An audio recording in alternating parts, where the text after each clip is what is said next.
6 గ్యారంటీలకు చట్టబద్ధత కల్పించే అంశంలో కాంగ్రెస్ ప్రభుత్వం విఫలమైందని ఎమ్మెల్యే సంజయ్ ఆరోపించారు.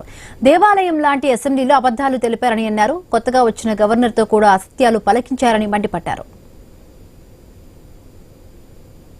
2.5 సంవత్సరాల తర్వాత 3 బడ్జెట్ల తర్వాత ఇప్పటి వరకు కూడా చట్టబద్ధత లేదు. దానికి అంటే అసెంబ్లీని కూడా వీళ్ళు ఒక జోక్ గా, అసెంబ్లీనే కాదు పరిపాలన ఏ విధంగా అయితే ఉందో ఇవాళ జోక్ అయిపోయినది ప్రజలకి.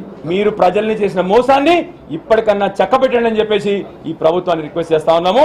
గవర్నర్ గారు పాపం మొదటిసారి వస్తే ఆయనతో కూడా అబద్ధాలు చెప్పించినారు మీరు. దయచేసి పాపం ఇవాళ గవర్నర్ గారు ఆడిన అబద్ధాలకి ఆయన కూడా మళ్ళీ అన్ని దేవస్థానాలకు పోయి పాపం దర్శనం చేసుకొని రావాల్సిన పరిస్థితి.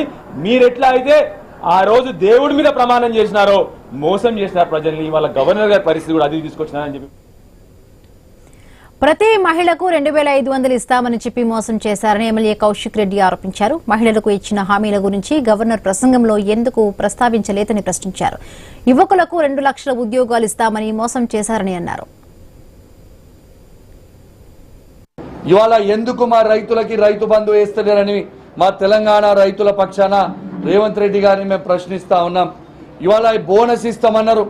ఇలా రైతులకి బోనస్ ఎందుకు ఇవాళ దాకా కూడా మీరు బోనస్ ఇవ్వలే అని మేము అడుగుతా ఉన్నాం. మీరు యూరియా బస్తాలు టైంకి ఎందుకు ఇస్తలేరు రైతులకి అని మేము రైతుల పక్షాన మేము అడుగుతా ఉన్నాం. ఇవాళ ప్రతి మహిళకి 2500 రూపాయలు ఇస్తామన్నారు. ఆ 2500 రూపాయలు ఇప్పటిదాకా ఎందుకు ఇయ్యలే అని తెలంగాణలో 1,67,00,000 మంది మహిళల పక్షాన మేము అడుగుతా ఉన్నాము ఎందుకు ఇయ్యలేదని.